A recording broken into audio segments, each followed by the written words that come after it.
Hello friends, स्वागत है आपके अपने यूट्यूब चैनल मैथ्स मेला पर। दोस्तों, इस वीडियो में हम लोग क्लास 10th के मैथ्स के ट्रिगोनोमेट्री चैप्टर का अध्ययन कंसेप्ट के साथ करेंगे। दोस्तों, ट्रिगोनोमेट्री ग्रीक वर्ड के 3 शब्दों ट्राइगोन और मेट्रोन से मिलकर बना है, जिसका मीनिंग ट्राई मीन्स 3, गोन मीन्स साइड और मेट्रोन मीन्स मेजर होता है।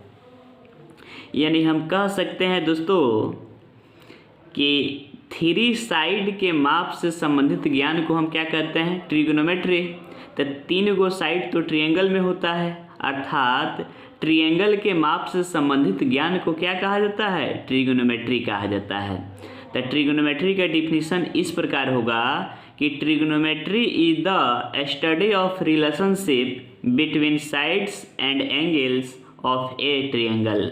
यानी एक ट्रायंगल के साइड्स एंड एंगल्स के संबंधों के बीच का अध्ययन ट्रिगोनोमेट्री कहलाता है।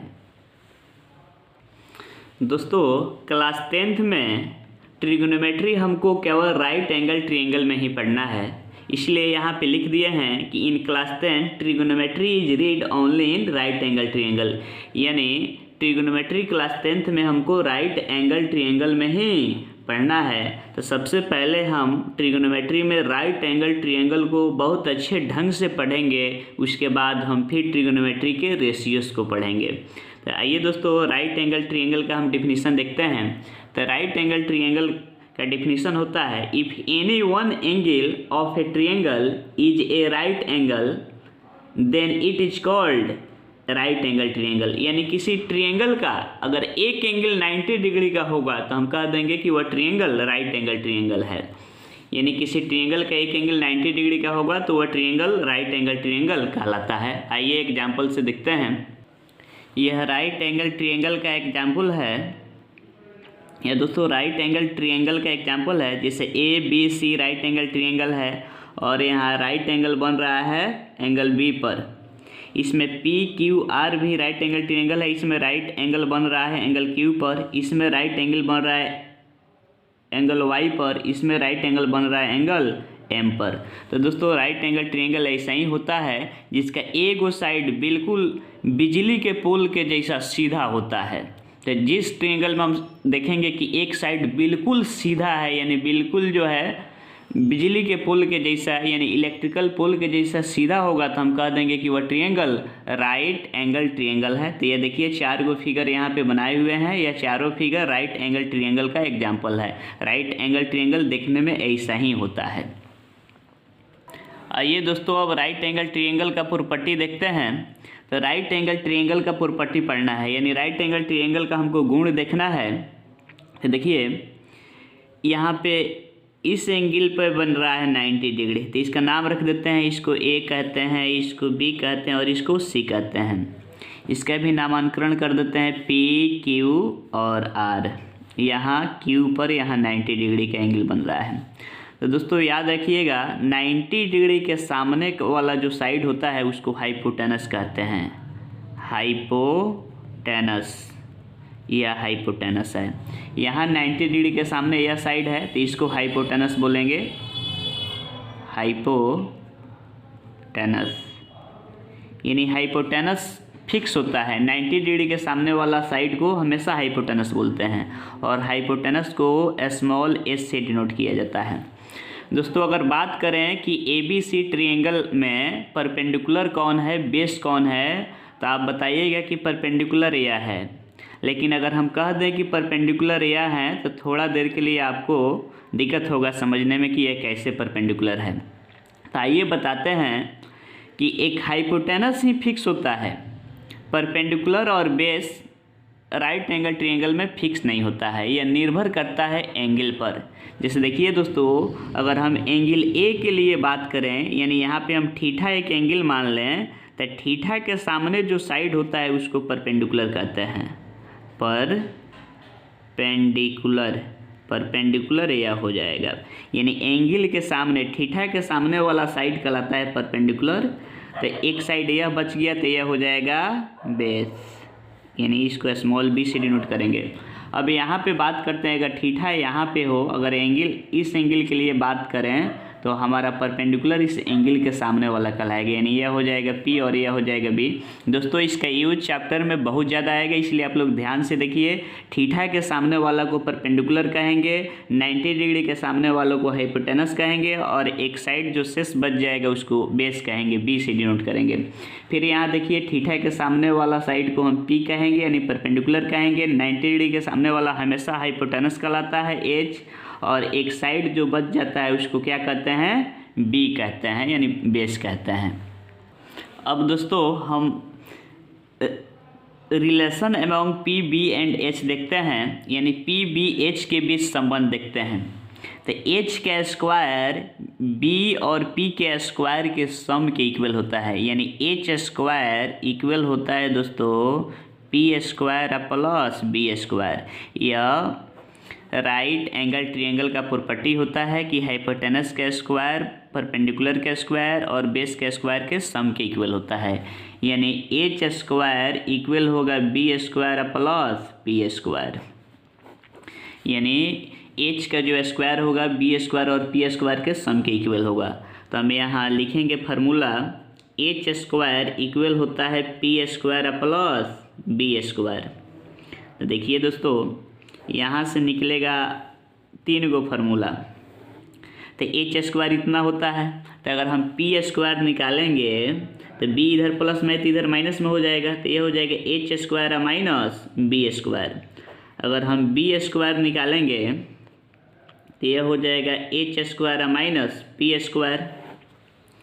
तो देखिए यहाँ से फार्मूला निकला, एच स्क्वायर इक्वल होगा P square plus B square, P square equal होगा H square minus B square, B square equal होगा H square minus P square. अब दोस्तों इधर से रूट इधर से स्क्वायर हटता है तो इधर रूट चढ़ जाता है, यहाँ से जब स्क्वायर हटाएंगे तो इधर रूट चढ़ जाएगा। तो एच इक्वल टू होगा root under P square plus B square, केवल पी इक्वल टू होगा root under H square minus B square, और बी इक्वल टू होगा root under H square minus P square.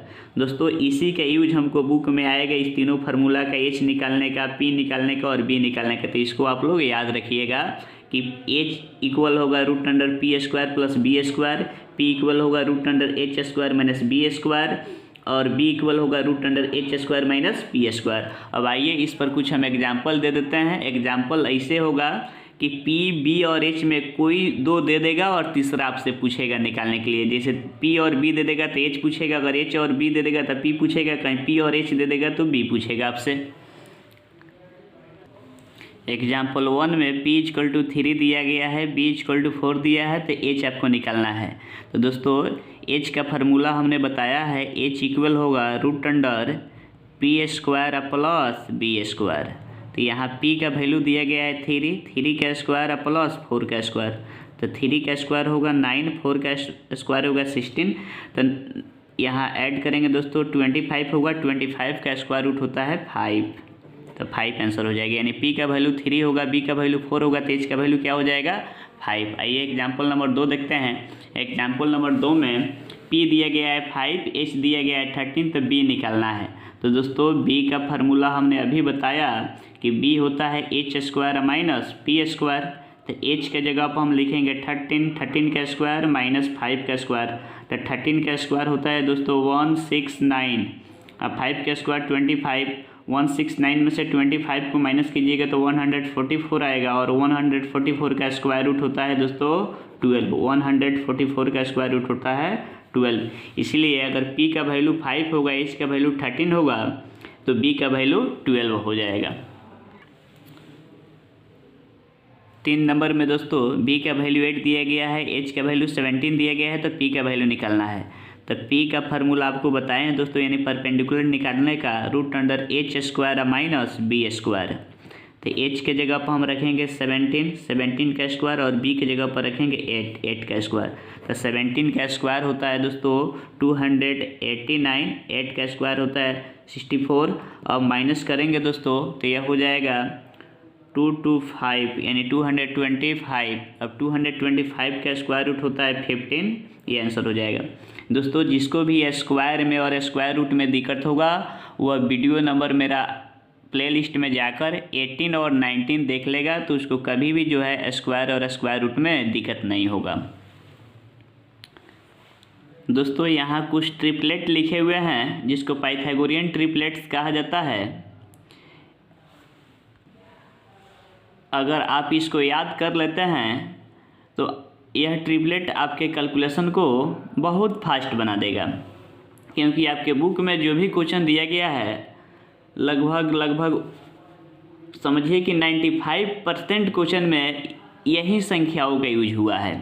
जैसे 3 4 5 5 12 13 7 24 25 8 15 17 20 21 29 1√32। अगर दोस्तों इसको आप लोग याद कर लेते हैं तो पी बी और एच के फार्मूला का बहुत कम ही यूज आएगा। जैसे देखिए इसको कैसे याद रखना है, जैसे 3 4 5 के रिलेशन में सबसे बड़ा 5 है दोस्तों, यानी सबसे बड़ा 5 है, तो यहाँ बड़का को हमेशा एच मानना है। जैसे कि हम आपको बता दिए हैं यह पी और बी फिक्स नहीं होता है। 3 4 5 के रिलेशन में 5 फिक्स है कि यह एच होगा, लेकिन 4 और 3 फिक्स नहीं है कि कब यह बी कहलाएगा, कब यह एच का, कब यह पी कहलाएगा। उसी तरह 5 12 13 के रिलेशन में सबसे बड़ा 13 इसलिए फिक्स है कि यह एच होगा। फिर इसमें 7 24 25 में 25 फिक्स है कि एच होगा, या 17 एच होगा, या 29 एच होगा, और इसमें 2 एच होगा। तो दोस्तों अब देखते हैं यहाँ 3 4 5 में यह 3 पी भी हो सकता है या बी भी हो सकता है, या 4 पी भी हो सकता है या बी भी हो सकता है। तो इसका हम यूज कैसे करेंगे, तो अगर दिया गया है आपके क्वेश्चन में कि p = 4 है, h = 5 है, तो b = क्या होगा। तो दोस्तों हमारे पास 3 4 5 का रिलेशन है। जब p का वैल्यू 4 दे दिया गया, h का वैल्यू 5 दे दिया गया, यानी p 4 है, h 5 है, तो b हमेशा क्या होगा 3। आप फार्मूला से भी निकाल के देखिएगा, b का वैल्यू हमेशा 3 आएगा। तो यहाँ हम लिख सकते हैं डायरेक्ट b = 3। आप फार्मूला से भी निकाल सकते हैं b = √h² - p², तो 3 ही आएगा। फिर यहाँ देखिए दोस्तों h का वैल्यू 17 है, p का वैल्यू 15 है, तो b का वैल्यू क्या होगा यह पूछ रहा है। तो देखिए 8 15 17 का रिलेशन होता है, 8 15 17 का यहाँ रिलेशन है, तो h का वैल्यू 17 है, p का वैल्यू 15 है, तो b का वैल्यू क्या होगा 8 होगा। तो यहाँ हम डायरेक्ट लिख सकते हैं कि b का वैल्यू क्या होगा 8 होगा। आप b का फार्मूला भी लिखकर कि b = √h² - p² लिखकर भी आप बना सकते हैं, जो कि हम बता दिए हैं आपको। यहाँ पे देखिए यहाँ h का वैल्यू 25 है, b का वैल्यू 24 है, तो p का वैल्यू पूछ रहा है। तो हमारे पास 7 24 25 का रिलेशन है। यहाँ देखिए 7 24 25 का, तो अगर h का वैल्यू 25 है, b का वैल्यू 24 है, तो यह एक बच गया, यहीं p का लाएगा, तो p का वैल्यू 7 हो जाएगा। इसीलिए p का वैल्यू क्या हो जाएगा 7। आपको p = √h² - b² फार्मूला लिखने की भी आवश्यकता नहीं है, डायरेक्ट आप लिख सकते हैं, जिससे कि आपका कैलकुलेशन काफ़ी ज़्यादा फास्ट हो जाएगा। अब देखिए यहाँ p का वैल्यू दिया गया है दोस्तों, p का वैल्यू दिया गया है 1, b का वैल्यू दिया गया है √3, तो h का वैल्यू पूछ रहा है। तो हमारे पास 1√3 और 2 का रिलेशन है। यहाँ 1√3 और 2 का रिलेशन है, तो जब p का वैल्यू 1 है, b का वैल्यू √3 है, तो h का वैल्यू हमेशा 2 होगा। तो हम लिख सकते हैं डायरेक्ट h = 2 आंसर। चलिए दोस्तों आगे बढ़ते हैं। पहले दोस्तों हमने आपको ट्रिग्नोमेट्री का डेफिनेशन बुक के अनुसार समझाया था। अगर अपनी भाषा में समझे तो हम कह सकते हैं कि ट्रिग्नोमेट्री एक परिवार के जैसा है। जिस प्रकार हमारे परिवार में 2 या 2 से अधिक अर्थात 2 3 4 5 6 7 8 9 10 इत्यादि मेंबर्स होते हैं, उसी प्रकार ट्रिग्नोमेट्री का भी अपना मेंबर्स यानी रेशियोस होता है। और यह रेशियोस 6 टाइप के होते हैं, जिनका नाम साइन, कॉस, टेन, कॉट, सेक, कॉसेक है। ठीक उसी प्रकार जिस प्रकार हमारे परिवार के मेंबर्स का नाम रीता, सीता, गीता, राम, श्याम, मदन इत्यादि होता है। तो दोस्तों अब हम ट्रिगोनोमेट्रिकल रेशियोज के बारे में पढ़ेंगे। तो दोस्तों कहेंगे कि there are 6 type of trigonometrical ratios, यानी ट्रिगोनोमेट्रिकल रेशियोज 6 प्रकार के होते हैं, जिसका नाम इस प्रकार होता है दोस्तों: साइन, कॉस, टेन, कॉट, सेक, कॉसेक। इसको याद रखिएगा कि ट्रिगोनोमेट्रिकल रेशियोज या फंक्शन 6 प्रकार का होता है: साइन, कॉस, टेन, कॉट, सेक, कॉसेक। यह ट्रिगोनोमेट्रिकल रेशियोज का शॉर्ट नेम है। इसका फुल नाम इस प्रकार होता है कि साइन का फुल नाम होता है साइन, कॉस का कोसाइन, टेन का टेंजेंट और कॉट का कोटेंजेंट और सेक का सेकेंड और कॉसेक का कोसेकेंड। तो दोस्तों एग्जाम में इस पर क्वेश्चन ऐसे पूछा जाता है, कहेगा टेंजेंट का संक्षिप्त नाम बतावें, यानी शॉर्ट नाम बतावें। तो टेंजेंट का संक्षिप्त नाम क्या होगा? टेन होगा, यानी शॉर्ट नेम। कोटेंजेंट का शॉर्ट नेम कॉट होगा। साइन का फुल नेम साइन होगा। कॉसेक का फुल नेम कोसेकेंट होगा। इस तरह पूछा जा सकता है आपसे एग्जाम में ऑब्जेक्टिव क्वेश्चन। दोस्तों आपको ट्रिगोनोमेट्री क्लास 10th में फर्स्ट क्वाड्रेंट में ही पढ़ना है। जैसे इसको बोलते हैं फर्स्ट क्वाड्रेंट, इसको बोलते हैं सेकंड क्वाड्रेंट, इसको बोलते हैं थर्ड क्वाड्रेंट, इसको बोलते हैं फोर्थ क्वाड्रेंट। तो आपको ट्रिगोनोमेट्री 0 डिग्री से लेकर 90 डिग्री तक ही पढ़ना है, यानी 0 डिग्री से लेकर 90 डिग्री तक फर्स्ट क्वाड्रेंट में आता है। तो इसी में हमको ट्रिगोनोमेट्री पढ़ना है। सेकंड क्वाड्रेंट, थर्ड क्वाड्रेंट और फोर्थ क्वाड्रेंट में 10th क्लास में ट्रिगोनोमेट्री नहीं पढ़ना है, वो पढ़ना है आपको 11th-12th में। तो दोस्तों यहाँ पे हम ट्रिगोनोमेट्री 0 डिग्री से लेकर 90 डिग्री के बीच ही पढ़ेंगे। तो देखिए इसको बोला जाता है 0 डिग्री, इसको बोला जाता है 90 डिग्री, इसको 180 डिग्री, ऐसे घूम रहे हैं। फिर इसको बोलेंगे 270 डिग्री। अब पूरा जब एक चक्कर लगा देंगे तो यही हो जाएगा 360 डिग्री। तो हमको ट्रिगोनोमेट्री केवल फर्स्ट क्वाड्रेंट में पढ़ना है। तो देखिए यहाँ पे एक हम राइट ट्रायंगल बना रहे हैं फर्स्ट क्वाड्रेंट में, राइट एंगल ट्रायंगल। यहाँ नाम रख देते हैं, जैसे यहाँ पे हम थीटा दे देते हैं। तो थीटा दोस्तों यह ग्रीक लेटर है एक, जैसे यहाँ लिख दिया है, इसका नाम है थीटा, यह ग्रीक लेटर है। इसका यूज जो है एंगल को दर्शाने के लिए किया जाता है। तो अगर यह थीटा होगा तो यह हो जाएगा P, यह हो जाएगा B और यह हो जाएगा H। आपको हमने पहले ही बता चुका है कि थीटा के सामने P होता है और 90 डिग्री के सामने H होता है और एक साइड जो बच जाता है वह बीच B होता है। देखिए दोस्तों जब P और H का जब हम अनुपात लेंगे, यानी P और H का रेशियो जब हम लेंगे, P और H का जब रेशियो लेंगे तो यह हो जाएगा साइन थीटा, यह हो जाएगा दोस्तों साइन थीटा। तो यहाँ साइन थीटा का फार्मूला निकल गया P/H। अगर हम B और H का रेशियो ले लेंगे, अगर B/H लिखेंगे तो यह हो जाएगा कॉस थीटा। अगर दोस्तों हम P और B का रेशियो ले लेंगे, अगर हम P और B का रेशियो ले लेंगे तो यह हो जाएगा tan थीटा, यानी P/B जब लिखेंगे तो यह हो जाएगा tan थीटा। अगर दोस्तों P/H का रेशियो लेंगे तो साइन थीटा हो जाएगा, B/H का रेशियो लेंगे तो कॉस थीटा हो जाएगा, B/P का रेशियो लेंगे तो tan थीटा हो जाएगा। तो आपको याद रखना होगा कि sine theta equal to P/H होता है, cos theta equal to B/H होता है, tan theta equal to P/B होता है। यानी sine theta perpendicular by hypotenuse को बोलते हैं, cos theta base by hypotenuse को बोलते हैं, tan theta perpendicular by base को बोलते हैं। अब दोस्तों 3 गो और बच गया, कॉसेक थीटा, सेक थीटा और कॉट थीटा। तो कॉसेक थीटा जो है साइन थीटा का उल्टा होता है। तो कॉसेक थीटा अगर P/H है तो कॉसेक होगा H/P, और कॉस का उल्टा होता है सेक, यानी रेसिप्रोकल, तो यह हो जाएगा H/B, और tan का उल्टा होता है कॉट, तो कॉट थीटा हो जाएगा B/P।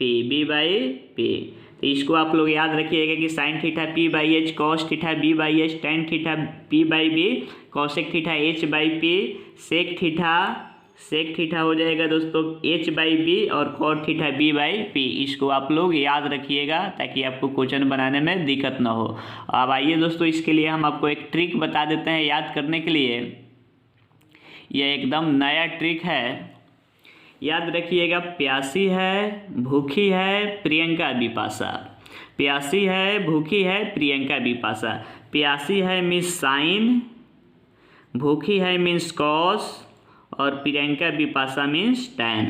तो जब भी हम आपसे पूछें कि साइन थीटा क्या होगा तो आपके दिमाग में आ जाना चाहिए कि ओ साइन थीटा प्यासी है यानी पी बाई एच, प्यासी है मतलब पी बाई एच।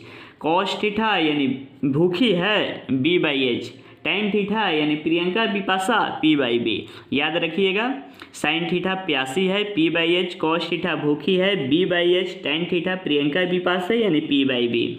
अगर आपसे कौशिक थीटा पूछा जाए तो आपको यह दिमाग में सोचना पड़ेगा कि कौशिक किसका उल्टा होता है। तो कौशिक साइन का उल्टा होता है, तो साइन होता है प्यासी है यानी पी बाई एच, इसलिए कौशिक हो जाएगा उसका उल्टा एच बाई पी।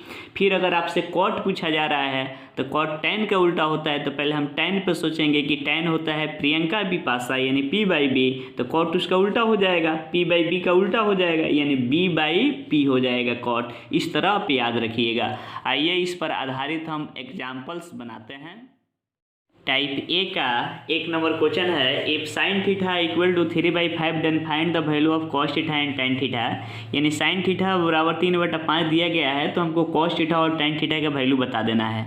तो सोल्यूशन करेंगे, गिवन में लिखेंगे साइन थीटा का वैल्यू 3/5 दिया गया है, तो साइन होता है दोस्तों प्यासी है यानी पी बाई एच, इधर है 3/5। देखिए कि कहेंगे सिंस ऊपर का वैल्यू ऊपर और नीचे का वैल्यू नीचे, यानी p का वैल्यू 3 दे दिया गया है और h का वैल्यू 5। तो p है, h है, b नहीं है, तो b हम निकाल देंगे। ऐसे आपको फर्स्ट कैलकुलेशन में हम 3, 4, 5 का रिलेशन लिखाए थे, तो b का वैल्यू डायरेक्ट आप 4 भी लिख सकते हो। अगर नहीं लिखना जानते हो तो देखिए इसको हम बता देते हैं, आप ऐसे भी लिख सकते हैं। b का फार्मूला होता है h² माइनस p²। तो h के जगह पर हम लिखेंगे 5 का स्क्वायर, p के जगह पर लिखेंगे 3 का स्क्वायर।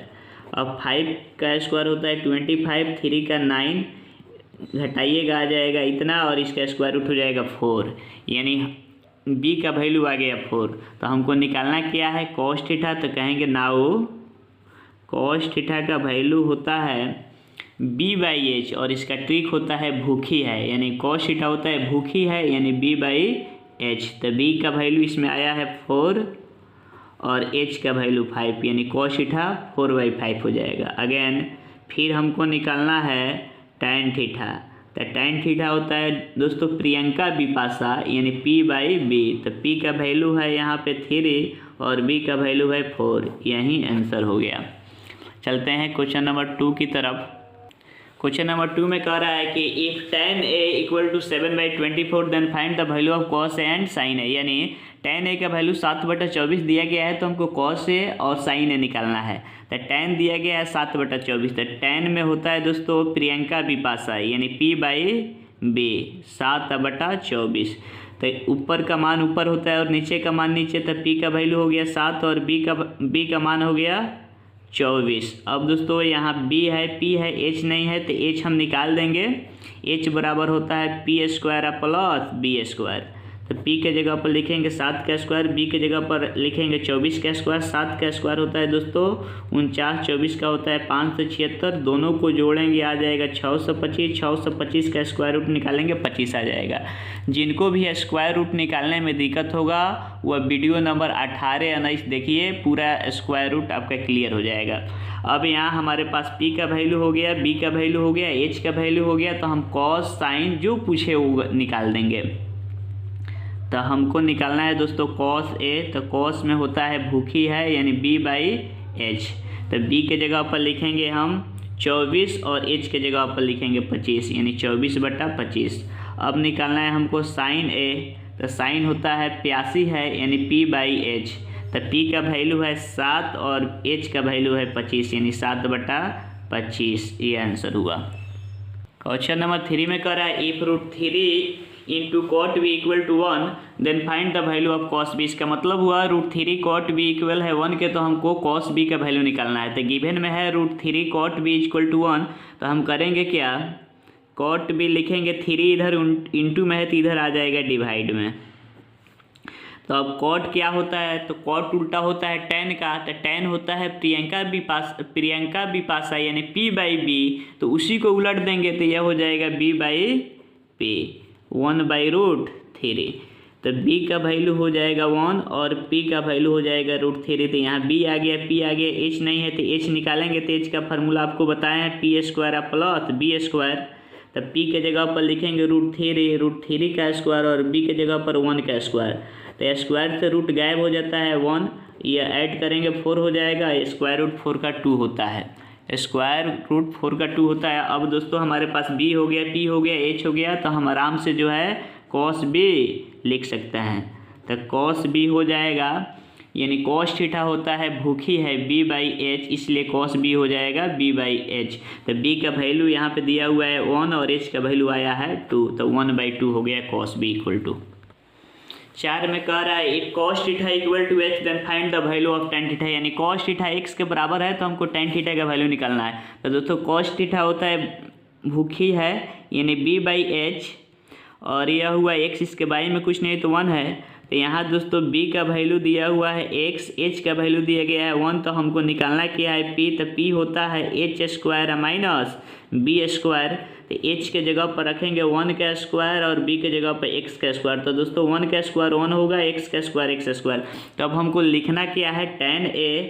तो कहेंगे नाउ tan A इक्वल होता है प्रियंका बिपाशा के, tan A इक्वल होता है दोस्तों प्रियंका बिपाशा यानी P/B। तो P का वैल्यू यहाँ पे आ गया √1 माइनस x² और B का वैल्यू दिया गया है x, यह आंसर हो जाएगा।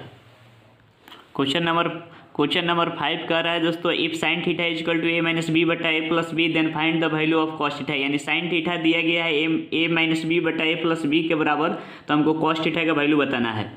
तो देखिए गिवन में लिखेंगे sin थीटा इक्वल टू दिया गया A-B/A+B, तो साइन में होता है दोस्तों P/H, A-B/A+B। तो ऊपर का वैल्यू ऊपर होता है और नीचे का वैल्यू नीचे, यानी P का वैल्यू दे दिया गया A-B, H का वैल्यू A+B। तो दोस्तों यहाँ पे P है और H है, B नहीं है तो B हम निकालेंगे। तो B का फार्मूला होता है H² माइनस P²। तो H के जगह पर हम लिखेंगे A+B, यानी A+B के होल स्क्वायर में से माइनस करेंगे A-B का होल स्क्वायर। तो दोस्तों ये एक फार्मूला भी होता है कि A+B के होल स्क्वायर में से A-B का होल स्क्वायर माइनस करेंगे तो आएगा 4AB। आप माइनस करके देखिएगा तो 4 का स्क्वायर रूट 2 होगा, AB का नहीं निकलेगा तो √AB हो जाएगा, √AB हो जाएगा। तो अब हमको निकालना क्या है cos थीटा। तो cos थीटा हो जाएगा किसके बराबर, भूखी है B/H। तो B का वैल्यू आया 2 इंटू √AB और H का वैल्यू यहाँ पे दिया गया है A+B, यही आंसर हो जाएगा। दोस्तों टाइप A का पूरा प्रश्न खत्म हो गया, यानी पूरा क्वेश्चन टाइप A का खत्म हो गया। हम बढ़ते हैं टाइप B की तरफ।